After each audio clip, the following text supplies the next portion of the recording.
السماوات أما بعد فقال الله سبحانه وتعالى في كلامه المجيد بعد أعوذ بالله من الشيطان الرجيم وسارعوا إلى مغفرة من ربكم وجنة أرضها السماوات والأرض أعدت للمتقين। প্রশংসা মাত্র আল্লাহ সুবহানাহু ওয়া তাআলা, যিনি বিশ্ব জগতের একমাত্র মালিক, যিনি আমাদেরকে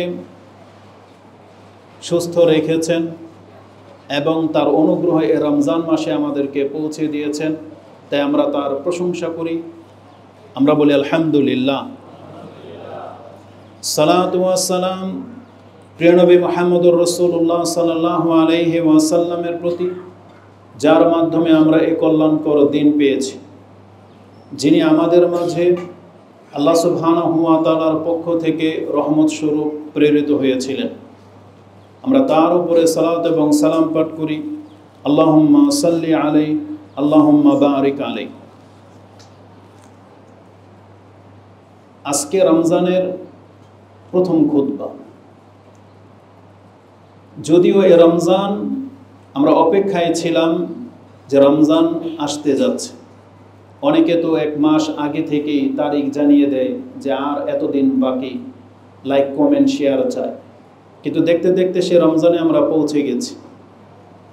আবার এই রমজান আপনি দেখতে দেখতে দেখবেন রমজান পার হয়ে চলে গেছে। তাহলে এই সময়টা থেমে থাকবে না। আল্লাহ সুবহানাহু ওয়া তাআলার পক্ষ থেকে রমজান আমাদের কাছে এসেছে একটা মহৎ উদ্দেশ্য নিয়ে, যে উদ্দেশ্যটাই হবে আজকের বক্তব্যের মূল বিষয়। এছাড়াও আল্লাহ সুবহানাহু ওয়া তাআলা আমাদেরকে বিস্তারিত জানিয়েছেন যে রমজান মাস আমাদের কত দিক থেকে উপকার করবে। প্রথমত আল্লাহ সুবহানাহু ওয়া তাআলার পক্ষ থেকে একজন আহ্বানকারী নিযুক্ত হয়ে গেছে, যার ডাক আমাদের প্রত্যেকের কানে পৌঁছে গেছে। যদিও সেই ডাক, সেই শব্দটা আমরা শুনতে পাইনি, কিন্তু সেই খবরটা আমাদের প্রত্যেকের কানে পৌঁছে গেছে যে যেই দিন রমজানের প্রথম রাত এই পৃথিবীতে এসেছে, তখন ইউনাদিল মুনাদি, আল্লাহর পক্ষ থেকে একজন আহ্বানকারী আহ্বান করে আমাদেরকে ডেকেছেন, ইয়া বাগিয়াল খায়র আকবিল ওয়া ইয়া বাগিয়াশ শার আকসির, যে হে কল্যাণকামীরা তোমরা আগে বাড়ো, এবং যারা অকল্যাণের প্রত্যাশা ছিল তোমরা এখন ক্ষান্ত হও, নিজেকে থামাও, নিজের সেই চাহিদাটাকে লাঘব করো। তোমার এখন রবের দিকে ফেরার একটা চান্স, একটা সুযোগ তুমি পেয়ে গেছো, এবং তুমি আল্লাহ সুবহানাহু ওয়া তাআলার পথে পা বাড়াবে। তোমার যে প্রকাশ্য শত্রু, যে শয়তান তোমাকে টেনে ধরবে, আমি তাকে পর্যন্ত বন্দী করে দিয়েছি। রাসূলুল্লাহ সাল্লাল্লাহু আলাইহি ওয়াসাল্লাম বলেছেন, ইজা কানা আউয়ালু লাইলাতিন মিন শাহরি রমাদান সুফিদাতি শায়াতিন ওয়া মারাদাতুল জিন। যখন আল্লাহ সুবহানাহু ওয়া তাআলা এই পৃথিবীতে প্রথম চাঁদ উদিত করেন, মানে রমজানের প্রথম রাতটি পৃথিবীতে আসে, তখন থেকে আল্লাহ সুবহানাহু ওয়া তাআলা মারাদাতুল জিন বলা হয়েছে, বিতাড়িত শয়তান এবং দুষ্ট জিনদেরকে আটকিয়ে দেওয়া হয়। কেন? কারণ এই শয়তান আল্লাহ সুবহানাহু ওয়া তাআলার সাথে চ্যালেঞ্জ করে এই পৃথিবীতে এসেছিল যে আমি আপনার বান্দাদের গুমরাহ করার জন্য আমি সিরাতুল মুস্তাকিমের উপরে উট পেতে থাকব, যেটা আপনি সূরা আরাফ 7 নম্বর সূরার 16, 17 এই আয়াতগুলোতে পেয়ে যাবেন। সে বলেছিল, ক্বালা বিমা আগওয়াইতানি লা aqudanna লাহুম সিরাতাকাল মুস্তাকিম, যে আদম সন্তানের যে আদমের কারণে আমি শয়তান গোমরাহ হয়েছি বা আমাকে পরীক্ষিত করা হয়েছে, যার কারণে আজকে আমি অপদস্থ হলাম, আমি তাদেরকে গোমরাহ করার জন্য আপনার সিরাতুল মুস্তাকিমের উপরে উট পেতে থাকব। লা aqudanna লাহুম সিরাতাকাল মুস্তাকিম, শয়তান কিন্তু এই কথা বলেনি যে আমি সিরাতুল মুস্তাকিমের উপরে না, বরং সাইড থেকে ডাকবো, বরং আমরা যেই পথে আল্লাহর দিকে যাব, শয়তান ওই জায়গাতে উট পেতে বসে আছে। এখানে ইহুদি, নাসারা, খ্রিস্টান, বৌদ্ধদের উদ্দেশ্য না, উদ্দেশ্য হচ্ছে আমাদের মতো করে রূপ নিয়ে শয়তান বসে আছে, আমাদের হিতাকাঙ্ক্ষী হয়ে আসে, আমাদেরকে বিভিন্নভাবে শয়তান উপদেশ দেয়, পরামর্শ দেয়, এবং আমাদেরকে এই সিরাতাল মুস্তাকিম থেকে অন্যদিকে সে যেতে উৎসাহিত করে। কারণ সে বলেছিল আমি ডান দিক থেকে আসবো, বাঁ দিক থেকে আসবো, সামনের দিক থেকে আসবো, পেছনের দিক থেকে আসবো। এমনকি আপনি অধিকাংশদের কথা বলা আছে, ওয়ালা তাজিদু আকসারাহুম শাকিরিন, আপনি অধিকাংশদেরকে শুকরগুজার বান্দা পাবেন না। এটা ছিল শয়তানের চ্যালেঞ্জ, আর ওই কাজেই সে লেগে আছে। আর বাস্তবিক তাই অধিকাংশ মানুষ কিন্তু আল্লাহর শুকরিয়া আদায় করে না। কিন্তু আল্লাহ সুবহানাহু ওয়া তাআলা দুই শ্রেণীর মানুষকে স্পষ্ট করে দেওয়ার জন্য, এক, যারা সাধারণত শয়তানের প্ররোচনায় ভালো কাজ করতে পারে না, বাস্তবিকই শয়তান বন্দী হয়ে যাওয়ার ফলে দেখা যায় রমজান মাসে তারা সেই ভালো কাজগুলো করতে পারে। আর অপর দিক থেকে আরেক রূপ আছে, যারা মূলত শয়তান দ্বারা পরিচালিত না, বরং তারা নিজেরাই হচ্ছে শয়তান। এই জন্য শয়তান বন্দী থাকা সত্ত্বেও এই ব্যক্তি সালাতে আসতে পারে না, শয়তান বন্দী থাকা সত্ত্বেও এই ব্যক্তির ওই পাপ কাজগুলো বন্ধ হয়ে যায়নি, বরং সেটা জারি রয়েছে। তার মানে এগুলো হচ্ছে প্রকাশ্য মানুষরূপী শয়তান, যেগুলো আল্লাহ সুবহানাহু ওয়া তাআলা দেখিয়ে দিতে চেয়েছেন। তো এই রমজান মাস এসেছে আমাদেরকে আগে বাড়ানোর জন্য। আমাদেরকে বলা হয়েছে যে ইয়া বাগিয়াল খায়র আকবিল, তুমি আগে বাড়ো। আর তোমার যে শত্রু টেনে ধরে রাখে সে এখন আর তোমার পথে নাই, এখন তোমার পথ ক্লিয়ার। তো রমজান মাস এসেছে আমাদেরকে আল্লাহ সুবহানাহু ওয়া তাআলার পক্ষ থেকে কল্যাণ হাসিল করার জন্য। রমজান মাস সম্পর্কে আল্লাহ সুবহানাহু ওয়া তাআলা অনেক অনেক বৈশিষ্ট্য রেখেছেন। কোরআন এবং হাদিসে আমরা প্রায় 20টার মতো বৈশিষ্ট্য লক্ষ্য করতে পারি। যেমনটা আল্লাহ বলেছেন যে রমজান মাস হচ্ছে বরকতের মাস, রমজান মাস হচ্ছে শয়তানকে বন্দী করার মাস, জান্নাতের দরজা খুলে দেওয়া হয়, জাহান্নামের দরজাগুলোকে বন্ধ করে দেওয়া হয়। আল্লাহর পক্ষ থেকে একজন আহ্বানকারী ডাকতে থাকে আসো, এবং আল্লাহর পক্ষ থেকে প্রতিদিন রমজানের প্রতিদিন অসংখ্য মানুষকে মুক্ত করে দেওয়া হয়। ওয়ালিল্লাহি উতাকাউ মিনান নার ওয়া যালিকা কুল্লা লাইলা। আর আল্লাহ সুবহানাহু ওয়া তাআলা প্রতিনিয়ত অসংখ্য মানুষকে মুক্তির ঘোষণা করে দেন, এবং এটা রমজানের দিনে এবং রাতে উভয় অবস্থায় চলতে থাকে। মানে দিনে বহু মানুষকে মুক্ত করা হয়, রাতে বহু মানুষকে মুক্ত করে দেওয়া হয়। তা রমজান মাস হচ্ছে মুক্তির মাস, রমজান মাস পুরোটাই হচ্ছে বরকতের মাস। এখানে একটা ইঙ্গিত দিয়ে দিয়ে আমাদের সমাজে আপনারা জেনে আসছেন যে তারা ক্যালেন্ডার ছাপে যে প্রথম 10 দিন হচ্ছে রাহমা, আউয়ালুহা রাহমা ওয়া আওসাতুহা মাগফিরা ওয়া আখিরুহা ইতকু মিনান নার। তারা বলে যে প্রথম 10 দিন রহমতের, বাকি 10 দিন হচ্ছে নাজাতের, আর শেষের 10 দিন হচ্ছে মুক্তির। মূলত এই হাদিসটা ইবনে খুজাইমাতে এসেছে, কিন্তু ইমাম বাইহাকির একটা কিতাবে এসেছে, কিন্তু এই হাদিসের মান হচ্ছে দুর্বল। এবং এক তো দুর্বল, দ্বিতীয়ত হচ্ছে এটা সহিহ হাদিসের খেলাফ। কারণ সহিহ হাদিসগুলোর মধ্যে পুরো রমজান মাস এর কথা রয়েছে। নাসাইতে ইমাম নাসাই যে হাদিস এনেছেন যে রাসূলুল্লাহ সাল্লাল্লাহু আলাইহি ওয়াসাল্লাম রমজান মাস আসলে তিনি এইভাবে সুসংবাদ দিতেন, আতাকুম রমাদানুন শাহরুন মুবারাকুন, এই যে তোমাদের কাছে রমজান মাস এসেছে, এই রমজান মাস হচ্ছে বরকতময় মাস। তার মানে পুরো মাসটাই হচ্ছে বরকতের, পুরো মাসটা রহমতের। কিভাবে রহমতের? ইমাম তিরমিজি যে হাদিস সিয়ামের অধ্যায় এনেছেন, সিয়ামের প্রথম হাদিস যেটা 682-তে আপনি পেয়ে যাবেন, তাতে আছে ফুতিহাত আবওয়াবুল জান্নাহ, ও আরেক বর্ণনা আসছে ফুতিহাত আবওয়াবুর রাহমা ফালাম ইউগলাক মিনহা বাবুন। রমজান মাস আসলে রহমতের প্রত্যেকটা দরজা খুলে দেওয়া হয়, আর রমজান থাকা অবস্থায় বন্ধ করা হবে না। তার মানে ওটা শুধু 10 দিনের জন্য খোলা হয় না, পুরো রমজান মাসের জন্য খোলা হয়। এবং হাদিসের শেষ বাক্য হচ্ছে ওয়ালিল্লাহি উতাকাউ মিনান নার ওয়া যালিকা কুল্লা লাইলা, রমজানের প্রত্যেক রাতে আল্লাহ অসংখ্য মানুষকে ইতকু মিনান নার মানে জাহান্নাম থেকে মুক্তির ঘোষণা করে দেন। তাহলে নাজাত শুধু 10 দিন নাই, নাজাত পুরো 30 দিন পর্যন্ত চলবে। এই জন্য আমাদের হুজুরদেরকে একটু শুধরাতে হবে। যারা এইসব ক্যালেন্ডার ছাপে তারা তাহাকিক ছাড়াই শুধু বাপদাদার থ্রুতে তারা ধর্ম প্রচার করেই থাকে।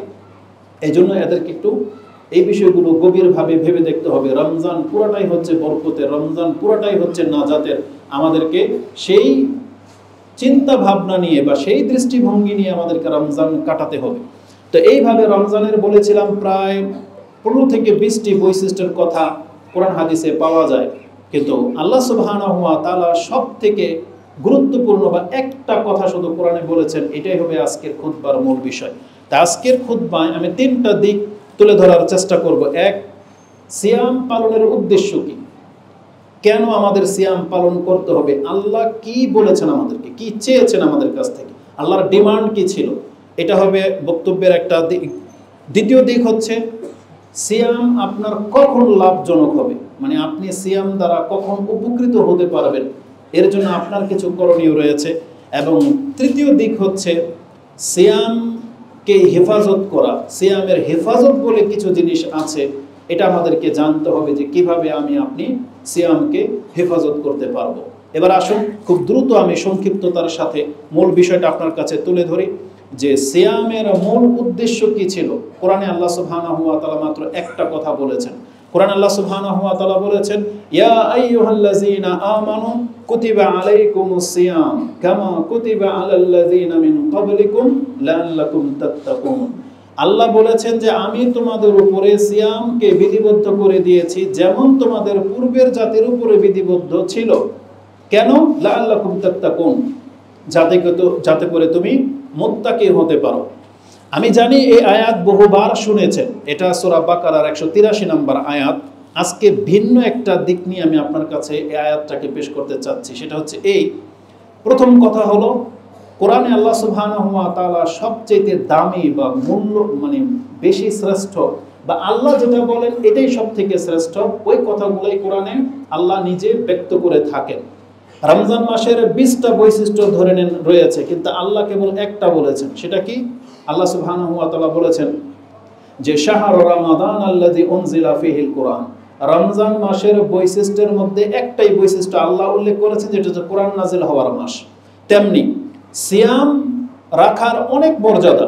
সিয়াম রাখলে অতীতের গুনাহ মাফ, যেটা বুখারীর হাদিস আপনি জানেন, মান সামা রমাদানান ঈমানান ওয়া ইহতিসাবান গুফিরা লাহু মা তাকাদ্দামা মিন যামবি। এটা ঈমানের অধ্যায়ে এনেছেন ইমাম বুখারী 37-38 নম্বর আয়াতে পেয়ে যাবেন। রাসূলুল্লাহ সাল্লাল্লাহু আলাইহি ওয়াসাল্লাম বলেছেন, যেই ব্যক্তি একদিন আল্লাহর রাস্তায় সিয়াম পালন করবে তাকে 70 বছরের দূরে রেখে দেওয়া হবে জাহান্নাম থেকে। তারপরে বলা হয়েছে সায়েম ব্যক্তির জাযা আল্লাহ নিজের হাতে দেবেন। কুল্লু আমালি ইবনে আদম লাহু ইল্লা সিয়াম ফাইন্নাহু লি ওয়া আনা আজজি বি। এটাও বুখারীতে আছে যে আমি নিজে সায়েম ব্যক্তিকে পুরস্কৃত করব। সিয়াম রাখার এইভাবে বহু কিছু আছে। রাসূলুল্লাহ সাল্লাল্লাহু আলাইহি ওয়াসাল্লাম এক ব্যক্তিকে, এক সাহাবীকে বলেছেন, আলাইকা বিসিয়াম, তুমি তোমার উপরে সিয়াম রাখাটাকে বাধ্যতামূলক করে নাও, ফাইন্নাহু লা মিসলা লাহ। সিয়াম রাখার মতন নেকির ক্ষেত্রে উপকারের দিক থেকে আর কোনো ইবাদত নেই, ওটা সাহাবীকে বলেছিলেন। এইভাবে সিয়ামের বহু মর্যাদা রয়েছে, কিন্তু আল্লাহ একটা কথা বলেছেন যে সিয়াম তোমাকে মুত্তাকি বানাবে। সিয়ামের উদ্দেশ্য হচ্ছে যাতে করে তুমি তাকওয়াবান হতে পারো। কেন? এটা আমি শুধু আজকে আপনাকে দেখাতে চেয়েছি। আল্লাহ সুবহানাহু ওয়া তাআলা চাইলে সরাসরি জান্নাতের কথা বলতে পারতেন যে আমি তোমাদের উপরে সিয়াম ফরজ করেছি যাতে করে তোমরা জান্নাতি হতে পারো। সিয়াম কিন্তু জান্নাতে যাওয়ার একটা আমল, একবারে সরাসরি জান্নাতের কথা আছে। যেমন একটা হাদিস নিয়ে নেন, ইমাম বুখারী রাহিমাহুল্লাহ তিনি তার জিহাদের অধ্যায় 56 নম্বর অধ্যায়, হাদিস হচ্ছে 2790। 2790তে আবু হুরায়রা রাদিয়াল্লাহু তাআলা আনহু থেকে একটা হাদিস কোট করা হয়েছে যে ক্বালা রাসূলুল্লাহ সাল্লাল্লাহু আলাইহি ওয়াসাল্লাম, মান আমানা বিল্লাহি ওয়া বিরাসূলিহি ওয়া আকামাস সালাত ওয়া সামা রমাদানা হাক্কান আলাল্লাহ আইয়ুদখিলাহুল জান্নাহ হাজারা আও জাহাদা আও জালাসা ফি আরদিহি আল্লাতী উলিদা ফি। একজন ব্যক্তি যদি সে আল্লাহর প্রতি ঈমান আনে, রাসূল সাল্লাল্লাহু আলাইহি ওয়াসাল্লামকে রাসূল বলে বিশ্বাস করে নেয়, এই ব্যক্তি যদি 5 ওয়াক্ত নামাজ আদায় করে এবং রমজান মাস পেয়ে গেলে রমজান মাসের যদি সিয়াম আদায় করে, আল্লাহর উপরে এটা হক হয়ে যায় যে আল্লাহ তাকে জান্নাত দিবেই দিবে। আচ্ছা, কানা হাক্কান আলাল্লাহ আইয়ুদখিলাহু আল জান্নাহ, আল্লাহ তাকে জান্নাত দেবেনই দেবেন, এটা আল্লাহর পক্ষ থেকে ওয়াদা। বলা হয়েছে এই ব্যক্তি হিজরত করুক আর না করুক, জিহাদ করুক আর না করুক, সে যেখানে জন্মেছে, যে এলাকায় বসবাস করেছে, তার মৃত্যু যদি ওখানে হয়ে যায় তারপরেও সে জান্নাত পাবে। এটি ইমাম বুখারী কোট করেছেন। তার মানে সিয়াম সরাসরি জান্নাতের সুসংবাদ দিচ্ছে আপনাকে। আরেকটা হাদিস নিয়ে নেন, যে হাদিসটি ইমাম বুখারী এবং মুসলিম তারা উভয় কোট করেছেন। বুখারীতে 3257 এবং মুসলিমে হাদিসটি 2600 রয়েছে। ফিল জান্নাতি সামানিয়াতা আবওয়াব, জান্নাতের 8টা দরজা রয়েছে, তার মধ্যে ফিহা বাবুন ইউসাম্মুর রায়্যান, একটা দরজার নামই হচ্ছে আর রায়্যান, লা ইয়াদখুলুহু ইল্লা সাইমুন, সেখানে সায়েম ব্যক্তি ছাড়া আর কোনো ব্যক্তি ঢুকতে পারবে না। তার মানে জান্নাতের একটা দরজাই আছে হচ্ছে রোজাদার ব্যক্তিদের জন্য। তো যেখানে সিয়াম পালন করলে সরাসরি জান্নাতের কথা আছে, কিন্তু আল্লাহ কেন বললেন না যে তুমি জান্নাতি হতে পারো? কিন্তু আল্লাহ বলেছেন লাআল্লাকুম তাত্তাকুন, তবে তুমি মুত্তাকি হতে পারবে। কেন? আল্লাহ সুবহানাহু ওয়া তাআলার ভাষার ব্যাপক হিকমা রয়েছে। আল্লাহ সুবহানাহু ওয়া তাআলা বহু উদ্দেশ্য নিয়ে কথা বলেন, যার কিছুটা আমরা অনুধাবন করতে পারি কাছাকাছি, অথবা অনেক সময় সক্ষম হই না। তবে বিজ্ঞ আলেম যারা সালফে সালেহিন, তারা বহু কথা বলেছেন। আমি আমার দৃষ্টিভঙ্গি থেকে এখানে দুইটা জিনিস আপনার কাছে তুলে ধরতে চাচ্ছি। আল্লাহ সুবহানাহু ওয়া তাআলা সায়েম ব্যক্তিকে সরাসরি জান্নাতি না বলে তাকওয়াবান হতে পারবে কেন বললেন? এটা দুইটা দিক আমি আপনার কাছে পেশ করব। এক, আমি কোরআন থেকে দেখতে পাচ্ছি, আল্লাহ যদি বলে দিতেন সায়েম ব্যক্তিকে যে তুমি জান্নাতি, তাহলে এর আগে সে অনেক কিছু প্রাপ্ত হয় আল্লাহর পক্ষ থেকে, সেগুলো মিসিং হয়ে যাবে। কিন্তু আল্লাহ সুবহানাহু ওয়া তাআলা যখন বলেছেন লাআল্লাকুম তাত্তাকুন, তুমি মুত্তাকি হতে পারবে, আর মুত্তাকি হতে পারলে এই মুত্তাকিকে আল্লাহ জান্নাতের আগেও আরো বহু মর্যাদার কথা উল্লেখ করেছেন। আল্লাহ সেগুলোকে বহাল রাখতে চেয়েছেন।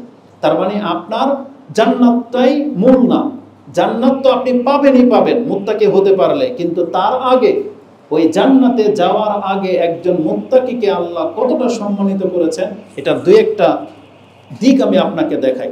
প্রথমত, আল্লাহ সুবহানাহু ওয়া তাআলা মুত্তাকিদের সম্পর্কে এমন একটা কথা বলেছেন, এর চাইতে বড় সম্মান আর হতে পারে না। তাকে আল্লাহ সুবহানাহু ওয়া তাআলা শুধু এই কথা বলেন নাই যে মুত্তাকিরা জান্নাতে যাবে, বরং আল্লাহ জান্নাতকে প্রস্তুত করে দিয়ে বলেছেন আমি জান্নাতটা বানিয়েছি মুত্তাকিদের জন্য। বুঝেন? মানে আপনি একটা অনুষ্ঠান করেছেন, একটা এমন কিছু করেছেন, বিশেষ দিন, বিশেষ জায়গা, কোনো না কোনো ব্যক্তিকে উদ্দেশ্য করে, আপনার চিফ গেস্ট যিনি বা মূল মেহমান যিনি, তার জন্য এই খাবার আয়োজন। সেই খাবার কিন্তু অনেকে খায়, কিন্তু মূলকে, যার উদ্দেশ্যে এটা করা হয়েছে, যাকে সম্মান দেওয়ার জন্য এই সিস্টেম চালু করা হয়েছে, গেট সাজানো হলে, গালিচা বিছানো হলে সেটার উপর দিয়ে অনেকেই হাঁটে, কিন্তু সবার জন্য কিন্তু সেটা বিছানো হয় নাই। এটা ওই ব্যক্তিকে উদ্দেশ্য করে করা হয়েছে যিনি হচ্ছেন মূল। তা আল্লাহ বলেছেন জান্নাতে তো অনেকেই যাবে, একেবারে মুত্তাকি না হতে পারলে, সাধারণ একজন মুসলিম যদি ইমানকে ঠিক রেখে থাকে, শিরিক না করে থাকে, তার আমল যত কম হোক, শাস্তি পাওয়ার পরও সে জান্নাতে যাবে। কিন্তু আল্লাহ বলেছেন মূলত আমি জান্নাতটাকে প্রস্তুত করেছি কাদের জন্য? মুত্তাকিদের জন্য। উইদ্দাত লিল মুত্তাকিন, আল্লাহ বলেছেন আমি জান্নাতকে প্রস্তুতি করেছি মুত্তাকিদের জন্য। মুত্তাকিদেরকে এর চাইতে বড় সম্মান আর কোনো ভাষা দিয়ে আপনি দেখাইতে পারবেন না, যেটা আল্লাহ সুবহানাহু ওয়া তাআলা উল্লেখ করে দিয়েছেন সূরা আলে ইমরানের 133 নম্বর আয়াতে পেয়ে যাবেন। এবং আল্লাহ সুবহানাহু ওয়া তাআলা মুত্তাকিদের সম্পর্কে বলেছেন ওয়া উজলিফাতিল জান্নাতু লিল মুত্তাকিনা গায়রা বাঈদ, আল্লাহ বলেছেন জান্নাতকে আমি বিচারের মাঠে একেবারে কাছে নিয়ে আসব। গায়রা বাঈদ, সেটা দূরে হবে না, একেবারে হাতের নাগালে তুমি তোমার চোখের সামনে জান্নাতকে দেখতে পাবে। সেটাও আল্লাহ বলেছেন এটাও আমি করব মুত্তাকিদের জন্য। আল্লাহ বলেছেন উজলিফাতিল জান্নাতু লিল মুত্তাকিনা, আমি মুত্তাকিদের জন্য জান্নাতটাকে কাছে নিয়ে আসব, যেটা আল্লাহ সুবহানাহু ওয়া তাআলা সূরা কফ 50 নম্বর সূরার 31 নম্বর আয়াতে বলেছেন। এবং আল্লাহ বলেছেন ইন্না লিল মুত্তাকিনা ইনদা রাব্বিহিম জান্নাতিন নাঈম, নিশ্চয়ই মুত্তাকিদের জন্য আল্লাহর কাছে নেয়ামত ভরা জান্নাত রয়েছে, যেটা আল্লাহ সুবহানাহু ওয়া তাআলা সূরা আল কালাম 68 নম্বর 34-এ বলেছেন। এবং আল্লাহ সুবহানাহু ওয়া তাআলা সূরা মারইয়ামের মধ্যে 63 নম্বর আয়াতে বলেছেন তিলকাল জান্নাহ, এই যে জান্নাত, জান্নাতকে দেখিয়ে দিয়ে বলা হবে আল্লাতি নূরিসু মিন ইবাদিনা মান কানা তাকিয়া, আমার বান্দাদের মধ্যে যারা মুত্তাকি, আল্লাহ বলেছেন এই জান্নাত আমি তাদেরকে ওয়ারিস হিসেবে দিয়ে দিব। তার মানে জান্নাতটাই মূলত মুত্তাকিদের জন্য। এভাবে আল্লাহ সুবহানাহু ওয়া তাআলা মুত্তাকিদেরকে বলা হয়েছে তারা আল্লাহর মেহমান হয়ে উঠবে, যেটা আপনি সূরা মারইয়ামের মধ্যেই পেয়ে যাবেন। তাহলে জান্নাত মূলত মুত্তাকিদের জন্য। তার আগে আল্লাহ সুবহানাহু ওয়া তাআলা বলেছেন মুত্তাকি যেই ব্যক্তি হতে পারবে তার জন্য সব সম্মান। হাদিসেও এই ভাষায় এসেছে, রাসূল বলেছেন আল হাসাবুল মাল ওয়াল কারমাত তাকওয়া, ধন সম্পত্তির মধ্যে কি আছে? আভিজাত্য, গৌরব, মানুষ এগুলোকে অহংকার করে, গৌরব করে, কিন্তু সম্মান কিসে আছে? বলা হয়েছে আল কারমা আর তাকওয়া, তাকওয়ার মাঝে হচ্ছে সম্মান। মানে যেই ব্যক্তি যত তাকওয়াবান নিঃসন্দেহে সে সম্মানিত। আপনি তাকে সম্মান দিতে জানেন আর না জানেন, কিন্তু তার ওই ব্যক্তিত্বটাই হচ্ছে সম্মান পাওয়ার যোগ্য, যেটা ইমাম তিরমিজি রাহমাহুল্লাহ ৩২৭১, ইবনে মাজাতে হাদিসটি ৪২১৯ রয়েছে। তার মানে তাকওয়ার মাধ্যমে সম্মান হাসিল হওয়ার ব্যবস্থা আল্লাহ সুবহানাহু ওয়া তাআলা রেখেছেন। আল্লাহ সুবহানাহু ওয়া তাআলা আল্লাহ অভিমুখী হওয়াটাকে সম্মানের মাপকাঠি করেছেন। মানে আল্লাহ সুবহানাহু ওয়া তাআলা নিজেই আমাদেরকে জানিয়েছেন যে আমার কাছে ওই ব্যক্তি হচ্ছে সম্মানিত যেই ব্যক্তি হচ্ছে তাকওয়াবান। আর আমাদেরকে আল্লাহ বিভিন্ন রূপে, বিভিন্ন রঙে, বিভিন্ন অবস্থায় সৃষ্টি করেছেন। এটা হচ্ছে এই পৃথিবীর ভারসাম্যকে টিকিয়ে রাখার জন্য। কিন্তু আল্লাহর কাছে সম্মানিতকে ইন্নামা আকরামাকুম ইনদাল্লাহি আতকাকুম, নিশ্চয়ই তোমাদের মধ্য থেকে ওই ব্যক্তি হচ্ছে আমার কাছে সবচেয়ে সম্মানিত যেই ব্যক্তি হচ্ছে তাকওয়াবান। তো এই জন্য আল্লাহ বলেছেন যে সিয়াম তোমাকে তাকওয়াবান বানাবে, কারণ তাকওয়াবান হচ্ছে আল্লাহর কাছে সম্মানিত। রাসূলুল্লাহ সাল্লাল্লাহু আলাইহি ওয়াসাল্লাম তিনি বলেন, কাদ আযহাবাল্লাহু আনকুম উবাইয়াতাল জাহিলিয়া। জাহিলিয়াতের যুগে মানুষ অর্থ সম্পত্তি দিয়ে বড়াই করত, জনবল, গোষ্ঠী এগুলো নিয়ে বড়াই করত। আল্লাহ সুবহানাহু ওয়া তাআলা ইসলাম দিয়ে সেই জাহিলিয়াতের দাম্ভিকতাটাকে আল্লাহ ভেঙে দিয়েছেন। ওয়া ফাখরা বিল আবাই, এবং বাপদাদার গর্ব করত জাহিলিয়াতের যুগে, কিন্তু ইসলাম সেটাকে ভেঙে দিয়েছেন। ইসলামের মূলনীতি হলো মুমিনুন তাকিয়ুন, মুমিন মুত্তাকি, এটা হচ্ছে সম্মানের মাপকাঠি। ও ফাজিরুন শাকিয়ুন, আর যারা হচ্ছে পাপিষ্ট তারা হবে হতভাগা। আন্নাসু বানু আদম ও আদমু মিন তুরাব, মানুষ হচ্ছে আদম সন্তান, আর আদম হলেন মাটির তৈরি। মানে এটা বলে দিয়ে রাসূলুল্লাহ সাল্লাল্লাহু আলাইহি ওয়াসাল্লাম আপনার অহংকারটাকে থামাতে বলেছেন, অহংকার থেকে মুক্ত হতে বলেছেন, যে আমার অস্তিত্বের মূল হলো মাটি।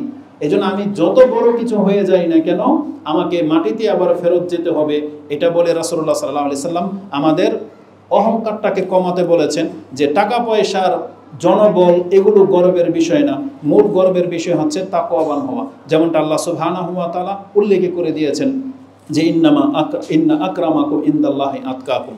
তো তাকওয়াবান ব্যক্তি আল্লাহর পক্ষ থেকে যেই জিনিসগুলো প্রাপ্ত হবে তার একটি হলো, যেমনটা বলেছিলাম সূরা মারিয়ামের মধ্যে, যে তাকওয়াবান ব্যক্তি আল্লাহর কাছে মেহমান হয়ে উঠবে। আল্লাহ বলেছেন ইয়াউমা নাহশুরুল মুত্তাকিনা ইলার রাহমানি ওয়াফদা।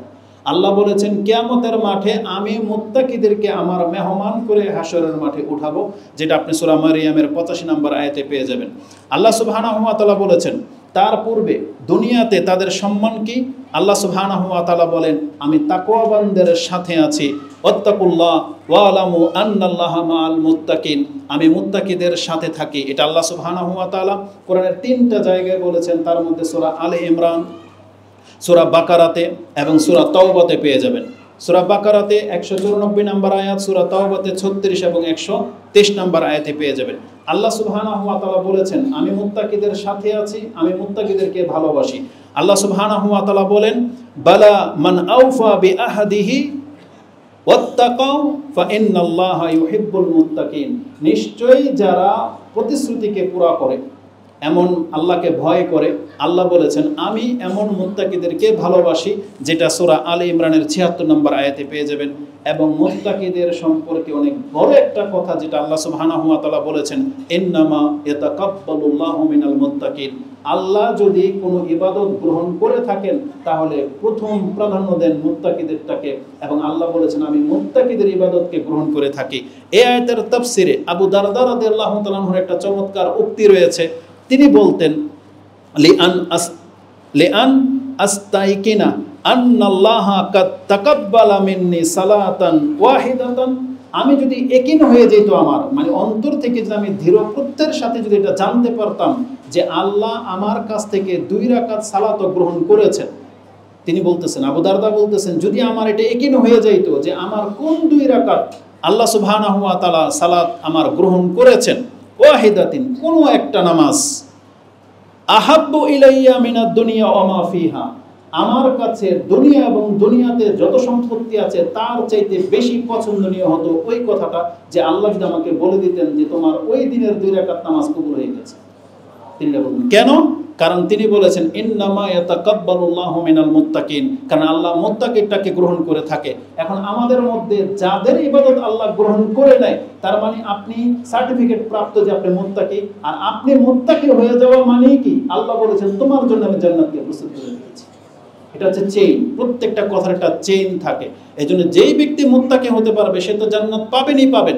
তার আগে আল্লাহ বলেছেন আল্লাহ আপনার সাথে আছেন, আল্লাহ আপনাকে ভালোবাসেন, আর আল্লাহ মুত্তাকিটাকে গ্রহণ করে থাকেন। কিয়ামতের মাঠে আল্লাহ মুত্তাকিদেরকে তার মেহমান করে উঠাবেন। তাহলে এই সমস্ত কথাগুলো থেমে যেত যদি আল্লাহ শুধু সিয়ামের মাধ্যমে ডাইরেক্ট জান্নাতের কথা বলে দিতেন। কিন্তু আল্লাহ সুবহানাহু ওয়া তাআলার আরেকটি নীতি আমি লক্ষ্য করে দেখেছি, আল্লাহ সুবহানাহু ওয়া তাআলা জাযার আগে ব্যক্তির মানকে তুলে ধরেন। এটা খুব সূক্ষ্ম একটা কথা। আপনি মুসলিম, আপনি দেখবেন প্রায় প্রায় কোরআনে আপনি সালাতের বর্ণনা আসছে, সিয়ামের বর্ণনা আসছে, সৎ চরিত্রের বর্ণনা আসছে, তার জাযা আপনাকে উল্লেখ করা হয়েছে, কিন্তু সেটা বলার আগে আল্লাহ আপনার গুণ প্রকাশ করেছে। যেমন কাদ আফলাহাল মুমিনুন, আল্লাহ বলেছেন মুমিনরা সফলকাম, এখানে আল্লাহ মুমিন বলে সম্বোধন করেছেন, তারপরে বলেছেন জাযার কথা। আরেকটা সূক্ষ্ম বিষয় হচ্ছে সূরা বনী ইসরাঈলে রয়েছে, যেখানে আল্লাহ সুবহানাহু ওয়া তাআলা বাপ মার সাথে ভালো আচরণ করতে বলেছেন। সেখানে আল্লাহ সুবহানাহু ওয়া তাআলা বলেছে ইন তাকুনু সালিহিনা ফাইন্নাহু কানা লিল আওয়াবিনা গফুরা। আল্লাহ বলেছেন যদি তুমি সৎকর্মশীল হও, আল্লাহ বলে দিতেন ইন্নাহু কানা গফুরা, আল্লাহ ক্ষমাশীল, কিন্তু আল্লাহ ক্ষমার আগে বলেছেন ইন্নাহু কানা লিল আওয়াবিনা গফুরা, আল্লাহ বলেছেন আমি এই রকমের অগ্রগামীদেরকেই ক্ষমা করে থাকি। তার মানে যারা সৎকর্মশীল তাদেরকে আওয়াবিন বলা হয়েছে, তারা হচ্ছে আগে বেড়ে যাওয়া ব্যক্তি। তারপরে তাদের জাযা হিসাবে বলা হয়েছে যে আমি তাদেরকে ক্ষমা করে দেব। এটা সূরা বনী ইসরাঈলের মধ্যে আপনি 25 নম্বর কি 26 নম্বর আয়াতে পেয়ে যাবেন। এবং সূরা বাইয়িনাতে দেখেন 7 নম্বর আয়াতে আল্লাহ কি বলেছেন ইন্নাল্লাযীনা আমানু ওয়া আমিলুস সালিহাত, আল্লাহ বলতে পারতেন উলাইকা লাহুমুল জান্নাহ, যেটা 8 নম্বর আয়াতে আছে, কিন্তু আল্লাহ ওই জাযাউহুম বলার আগে তার সম্মানটাকে আল্লাহ তুলে ধরেছেন ইন্নাল্লাযীনা আমানু ওয়া আমিলুস সালিহাত উলাইকা হুম খায়রুল বারিয়া, নিশ্চয়ই যারা ঈমানদার এবং সৎ কাজ করে এরা হলো আমার সৃষ্টির শ্রেষ্ঠ। এটা আল্লাহ তাদের মান বলে দিয়ে তারপরে বলেছেন জাযাউহুম ইনদা রাব্বিহিম জান্নাতুন তাজরি মিন তাহতিহাল আনহার, তারপরে তাদের জাযার কথা উল্লেখ করেছেন। এই বাচ্চারা, এই এটা জুমার খুতবা চলতেছে, কি চলতেছে এটা? তোমার ফোকাস কোন দিকে? তো আল্লাহ সুবহানাহু ওয়া তাআলা ব্যক্তির সম্মানকে আগে তুলে ধরেন, তারপরে জাযার কথা বলেন। নিঃসন্দেহে সিয়াম আপনাকে জান্নাত দেবে, কিন্তু আল্লাহ তার আগে আপনাকে মুত্তাকি বানাতে চেয়েছেন। এটা হচ্ছে একটা দৃষ্টিভঙ্গি। দ্বিতীয় দৃষ্টিভঙ্গি থেকে আমি আপনাকে যেটা দেখাতে পারি, যদি আল্লাহ বলে দিতেন যে সিয়াম দ্বারা তুমি জান্নাত পেয়ে যাইবা, তাহলে কোনোভাবে সিয়াম পালন করে নিলেই হয়ে যেত। কিন্তু আল্লাহ সুবহানাহু ওয়া তাআলা বলেছেন লাআল্লাকুম তাত্তাকুন, যাতে করে তুমি তাকওয়া অর্জন করতে পারো। তার মানে বোঝা যাচ্ছে যে শুধু সিয়াম রেখে নিলেই হয়ে যাবে না, বরং আপনাকে এমন একটা যোগ্যতায় নিয়ে আসতে হবে যেটা প্রমাণ করবে যে হ্যাঁ আপনি আল্লাহ ভীরুতা গ্রহণ করতেছেন। যেভাবে আপনি হালাল জিনিস, খাদ্য পানীয় আপনি চাইলেও পিপাসায় বুক ফেটে যাচ্ছে কিন্তু আপনি খাচ্ছেন না আল্লাহর ভয়ে, ঠিক পাপের ক্ষেত্রেও এই একই নীতিটা অবলম্বন করতে হবে যে আমি আল্লাহর ভয়ে পাপটা করবো না, এটা দেখবো না। তো আজকে আমরা যদি একটা মাস এভাবে নিজেকে কন্ট্রোল করে চলি, তাহলে আমাদের মধ্যে আল্লাহ ভীরুতা জন্ম নেবে। আর এটাই ছিল আল্লাহ সুবহানাহু ওয়া তাআলার মূল উদ্দেশ্য, যার ফলে আল্লাহ বলেছেন লাআল্লাকুম তাত্তাকুন, যাতে করে তুমি মুত্তাকি হতে পারো। এই জন্য শুধুমাত্র সিয়াম পালন করে ওই একই স্বভাব চরিত্রের হয়ে থাকলে চলবে না, বরং সিয়ামকে আপনাকে গুরুত্বের সাথে নিতে হবে। যেই কথাগুলোই আমাদের সালাফগণ রাসূলুল্লাহ সাল্লাল্লাহু আলাইহি ওয়াসাল্লাম থেকে উপদেশ নিয়ে থাকেন, আমি সরাসরি আপনাকে দ্বিতীয় পয়েন্টে চলে যাই যে কিভাবে আপনি সিয়ামকে ভঙ্গ করবেন। যেসব কারণে সিয়াম ভঙ্গ হয় সেগুলো থেকে বেঁচে থাকবেন, ওই একটা কাজও করা যাবে না। উপরন্ত আল্লাহ সুবহানাহু ওয়া তাআলা আমাদেরকে সিয়াম হেফাজত করার একটা দিক নির্দেশনা দিয়েছেন। রাসূলুল্লাহ সাল্লাল্লাহু আলাইহি ওয়াসাল্লাম থেকে বলা হয়েছে, 3টা হাদিস আপনাকে মুখস্থ বলে দিই। রাসূলুল্লাহ সাল্লাল্লাহু আলাইহি ওয়াসাল্লাম বলেছেন, ইমাম বুখারী যে হাদিসটা কোট করেছেন, মান লাম ইয়াদা কাওলা যুর ওয়াল আমালা বিহি ফালাইসা লিল্লাহি হাজাতুন আইয়াদা তা'আমাহু ওয়া শারাবা, যেই ব্যক্তি সায়েম হওয়া সত্ত্বেও মিথ্যা কথা এবং মিথ্যা কাজ কারবার ছাড়তে পারলেন না, আপনার এই সিয়াম আল্লাহর কাছে কোনো প্রয়োজন নেই। লাইসা বলা হয়েছে মান লাম ইয়াদা কাওলা যুর, যেই ব্যক্তি মিথ্যা ছাড়তে পারে কোনো প্রয়োজন নেই। ইবনে খুযাইমা এবং ইবনে হিব্বানের মধ্যে যে হাদিসগুলো এসেছে এবং ইবনে মাজাতে রয়েছে, রাসূলুল্লাহ সাল্লাল্লাহু আলাইহি ওয়াসাল্লাম বলেছেন লাইসা সিয়ামু মিনাল আকলি ওয়াশ শুরবি ফাকাত, নিশ্চয়ই পানি আর খাদ্য ছেড়ে দেওয়ার নাম সিয়াম না, ইন্নামা সিয়ামা আসিয়ামু মিনাল লাগwi ওয়ার রাফাস। বলা হয়েছে সিয়াম মূলত হলো লাগো, অনর্থক নিরর্থক যে কাজগুলো আছে, এবং রাফাস যৌনাচার থেকে নিজেকে মুক্ত রাখার নাম হচ্ছে সিয়াম। আপনি স্ত্রীর সহবাস হয়তো করেন না, কিন্তু আপনার মোবাইলে তা থেকে আপনি মুক্ত না, এগুলো আপনি দেখতেই থাকেন, ওই টিকটকের মধ্যে ডুবে আছেন। এই লাগো থেকে আপনাকে বাঁচতে হবে, এটার থেকে মুক্ত থাকার নাম হচ্ছে সিয়াম। আর এটা যদি না করেন তাহলে এই সিয়াম আপনার কোনো কাজে আসবে না। বরং রাসূল বলেছেন, রুব্বা সাইমিন লাইসা লাহু মিন সিয়ামিহি ইল্লাল জু ওয়া রুব্বা কাইমিন লাইসা লাহু মিন কিয়ামিহি ইল্লাস সাহার। কত সায়েম ব্যক্তি আছে, সারা দিন সে পিপাসার কষ্টে থাকে, খিদার কষ্টে থাকে, কিন্তু সন্ধ্যাবেলা লেখা হয় এই ব্যক্তি ক্ষুধার্ত এবং পিপাসার্ত, কিন্তু কোনো নেকি লেখা হয় না। এবং কত তারাবি পড়া ব্যক্তি আছে, কিয়ামুল লাইল করা ব্যক্তি আছে, যে তার কিয়ামুল লাইল থেকে সে নেকি প্রাপ্ত হয় না, শুধু রাত জাগা ব্যক্তি লেখা হয়ে থাকে। অতএব আমাদের কিয়ামকে, আমাদের সিয়ামকে গুরুত্বের সাথে নিতে হবে, কারণ এই কিয়াম, এই সিয়ামের মান এমন। রাসূল বলেছেন, মান কামা রামাদানান ঈমানান ওয়া ইহতিসাবান, মান সামা রামাদানান ঈমানান ওয়া ইহতিসাবান, বিশ্বাসের সাথে এবং আল্লাহর কাছে নেকির প্রত্যাশা নিয়ে আপনাকে কিয়ামুল লাইল করতে হবে। প্রত্যাশার সাথে আপনাকে সিয়ামগুলো অতিবাহিত করতে হবে। তাহলে কি হবে? গুফিরা লাহু মা তাকাদ্দামা মিন যামবি, তাহলে আল্লাহ আপনার অতীতের যে সাগীরা গুনাহগুলো আছে সব আল্লাহ সুবহানাহু ওয়া তাআলা মাফ করে দিবেন। এটা হচ্ছে আমাদেরকে এই প্রত্যাশা নিয়ে এই আমলগুলো করতে হবে। তো রাসূলুল্লাহ সাল্লাল্লাহু আলাইহি ওয়াসাল্লাম তিনি আমাদেরকে যেটা বোঝাতে চেয়েছেন, আমাদেরকে সিয়াম পালন করে নিজেকে তাকওয়াবান ব্যক্তির যোগ্যতা হাসিল করতে হবে। এটা ছিল আল্লাহ সুবহানাহু ওয়া তাআলার মূল উদ্দেশ্য। এটা ছিল মূল, যে আমরা মিথ্যা ছেড়ে দেব, আমরা পাপাচার থেকে মুক্ত থাকব, মূর্খামি ছেড়ে দেব। এটা যদি আমরা অর্জন করতে না পারি তাহলে এই সিয়াম আমাদের কোনো উপকারে আসবে না। এমনকি আবু হুরায়রা রাদিয়াল্লাহু তাআলা আনহু থেকে একটা উক্তি মুসান্নাফ ইবনে আবি শাইবা থেকে পাওয়া যাচ্ছে যে, কানা আবু হুরায়রা ওয়া আসহাবুহু, আবু হুরায়রা রাদিয়াল্লাহু তাআলা আনহু এবং তার সঙ্গীরা যেই দিন সিয়াম রেখে নিতেন, জালাসা ফিল মসজিদ, তারা মসজিদে অবস্থান করতেন। এটা রমজান মাসের ঘটনা না, কোন একদিন নফল সিয়াম যদি রেখে নিতেন, তাদের চরিত্র ছিল তারা বেশিরভাগ সময় বা অধিকাংশ সময় মসজিদে কাটাতেন এবং তারা বলতেন, নুতাহহিরু সিয়ামানা, আমরা আমাদের সিয়ামকে পবিত্র রাখার জন্য মসজিদে অবস্থান করতেছি। আমরা কি বুঝি যে সিয়ামকে কিভাবে পবিত্র রাখতে হয়? এটা আমরা বুঝি না, কারণ আমরা এমন জাতের জাতি। আপনি বাজার ঘাটগুলোতে যান, যেই আচরণ শাবান মাসে ছিল ওই একই আচরণ রমজান মাসে, যে আচরণটা সিয়াম ছাড়া ছিল ওই একই আচরণ সিয়াম রাখা অবস্থাতেও ওই একইভাবে সময় পার হয়ে চলে যাচ্ছে। এমনকি আমাদের কত মুসলিম ভাই সিয়াম রেখেছে, সারাদিন সে মিউজিক শুনে পার করে। আপনি আপনাদের নামি দামি মার্কেটগুলোতে যান, যেখানে আপনি দামি ব্র্যান্ডের বলে আপনি চালিয়ে দিচ্ছেন, সেখানে আপনি শখ করে জামা কাপড় কিনতে যান, কিন্তু একটা লোকও মুখ খোলেন না। এটা হচ্ছে আপনার হীনতা। যেখানে রমজান মাসের দিনের বেলায় ওপেন মিউজিক চলতে থাকে, আপনি সেখান থেকে দামি ড্রেস তো কিনে নিয়ে আসেন, কিন্তু আপনার মুখ দিয়ে বলার তৌফিকটা পর্যন্ত হয় না যে এটা তো রমজান মাস, এটা মুসলিমদের অধ্যুষিত অঞ্চল। তোমাদের এই হিম্মত কিভাবে হয় যে এইভাবে তুমি ওপেন সারাদিন তুমি মিউজিক বাজিয়ে রাখবে? একটা কি দায়িত্ববান ব্যক্তি না? গত রমজান আমার মনে আছে, আমার 10টা দোকান থেকে আমাকে বের হইতে হয়েছে এই শুধু মিউজিকের কারণে। ম্যানেজার পর্যন্ত গিয়েছে, হট নাম্বার দিয়েছে, ভুল নাম্বার বলছে, কোম্পানিকে ফোন দিন, এতটা দুঃসাহসিকতা পর্যন্ত দেখিয়েছে। কিন্তু আমাদের ক্ষমতা থাকলে এগুলো প্রত্যেকটাকে উচ্চ শিক্ষা দিয়ে দিত। কিন্তু আপনারা কেন উদ্যোগী হন না? কেন এটাকে রুখে দিতে হবে না কেন? কারণ মুসলিমদেরকে সিয়াম অবস্থায় এটাকে, এই মাসটাকে সম্মান বজায় রেখে আমাদেরকে চলতে হতো। তো আমাদের সালাফদের নীতি কি? একজন বিজ্ঞ একজন ব্যক্তির কথা যেটা আমি লিখেছিলাম, কিন্তু এখন এখানে শু হচ্ছে না। মুসান্নাফ ইবনে আবি শাইবাতে যেটা আবু হুরায়রা রাদিয়াল্লাহু তাআলা আনহুর ঘটনা আপনাকে বলেছি, এটা 8881 আপনি পেয়ে যাবেন। আমাদের সালাফদের একজন বিজ্ঞ ব্যক্তি তিনি বলেছেন একটা কথা, যে বলেছিলেন, আমাদের সালাফগণ সিয়াম ছাড়াই তারা তাদের জবানকে হেফাজত করে চলত। তারা বাস্তবিক জীবনে আলফাল কথা বলতো না, নোংরামি তো নাই।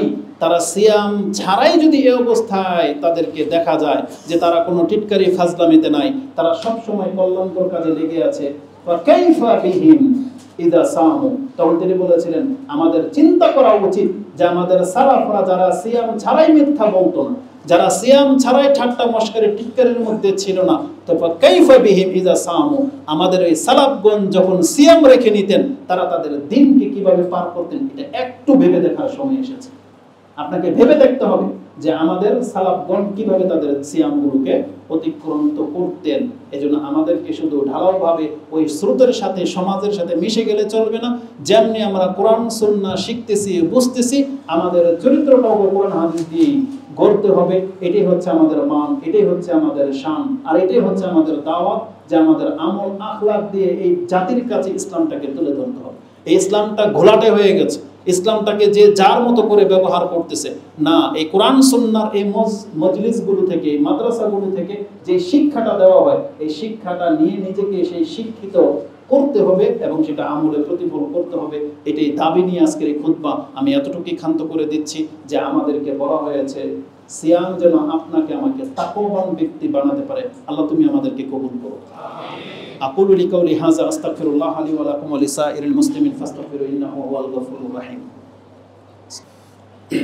আলহামদুলিল্লাহি রাব্বিল আলামিন, আসসালাতু ওয়াসসালামু আলা আশরাফিল আমবিয়াই ওয়াল মুরসালিন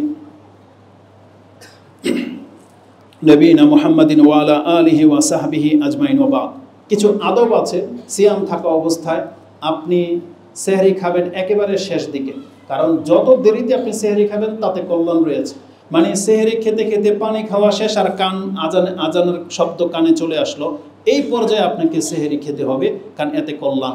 আপনি যদি আধা ঘন্টা আগে সেহরি খান, দেখা যাবে তন্দ্রা চলে আসবে, আপনার ফজর নামাজ মিস হয়ে যাওয়ার সম্ভাবনা আছে। এই জন্য ফজরের জন্য আপনাকে সেহরি একেবারে বিলম্ব খাওয়া, এটাই হচ্ছে রাসূলুল্লাহ সাল্লাল্লাহু আলাইহি সাল্লামের আদর্শ। ইফতারের সময় যখনই আপনার একিন হয়ে যাবে, আপনার জ্ঞান আছে যে আজকে এতটা বাজে ইফতারি, এতটা বাজে সূর্য ডুববে, আপনি বিলম্ব করবেন না, সাথে সাথে আপনি ইফতারি করে নেবেন। কারণ ওই পণ্ডিতি করে যে বিলম্ব করার যে টেন্ডেন্সি, যে নীতি, এটা ইহুদি নাসারাদের কাছ থেকে আসছে। এটা রাসূলুল্লাহ সাল্লাল্লাহু আলাইহি ওয়াসাল্লাম এবং সাহাবীদের আদর্শ নয়। বিষয়টা হচ্ছে, দেখেন, মানে একটু ক্লিয়ার করে দিই। আপনি জানেন যে 6টা বাজে আজকে সূর্য ডুবে যাবে, তারপর আপনি প্রস্তুত করতে করতে কিন্তু 6:05, 6:10 অনেক সময় হয়ে যায়, আপনি খেজুর মুখে নিতে পারেননি। অনেক মা বোনরা এটা করে। এটা কোনো অপরাধ না। অপরাধ হচ্ছে আপনার জ্ঞান, শিক্ষা, যে আপনি প্রস্তুত বসে আছেন আর নিজের ইচ্ছে আপনি 3 মিনিট 2 মিনিট দেরি করে ইফতার করবেন, এটাই হচ্ছে সমস্যা। এমনিতে আমরা যে কেউ দেখবেন তাড়াহুড়োর মধ্যে আমাদের 1, 2, 3 মিনিট দেরি হয়েই যাচ্ছে, কিন্তু আপনার শিক্ষাটা কাজে লাগাতে হবে যে আমার শিক্ষা হলো সূর্য ডুবে গেলেই এটাই হচ্ছে ইফতারের সময়, আর এই শিক্ষাটাই গ্রহণ করেন, এতেই কল্যাণ আছে। আর রাসূলুল্লাহ সাল্লাল্লাহু আলাইহি সাল্লাম এবং সাহাবা কেরামদের এটাই আদর্শ ছিল যে তারা দ্রুত ইফতার গ্রহণ করে নিতেন। ওযু করার ক্ষেত্রে একটু সতর্কতা অবলম্বন করবেন। রাসূল সাল্লাল্লাহু আলাইহি সাল্লাম বলেছেন, তুমি সাধারণ অবস্থায় ওযু করবে একবার ইস্তিনশাক, যে তোমার পানি যেন তোমার হলকের পর্যন্ত পৌঁছে যায়, ইল্লা আন তাকুনু সাইমান, তবে সিয়াম অবস্থায় তুমি এটা করবা না। এই জন্য সিয়াম অবস্থায় স্বাভাবিক পানি নাকে এবং মুখে নিবেন। যদি কোনো ব্যক্তি ইচ্ছা করে টেনে নেন আর হলকে পানি চলে যায়, আপনাকে সিয়াম কাজা করতে হবে, এটা জেনে নেন। এই ফতোয়াগুলো বড় শেখদের কাছ থেকে নিয়ে নেবেন। তো আমাদেরকে অবশ্যই সিয়ামকে হেফাজত করতে হবে। আল্লাহ সুবহানাহু ওয়া তাআলার কাছে আমরা দোয়া করি, আল্লাহ এই রমজান মাস তোমার হক আদায় করে আমাদেরকে এই রমজান মাস অতিবাহিত করার তৌফিক দান করো, আমাদেরকে সুস্থ রাখো এবং আমাদের অপরাধগুলো আল্লাহ তুমি ক্ষমা করো। আমরা যে ইবাদতগুলো করি আল্লাহ তুমি এটা কবুল করো। আমাদের কিয়াম, আমাদের সিয়াম, আমাদের কোরআন তেলাওয়াত, আমাদের দান সাদকা, আল্লাহ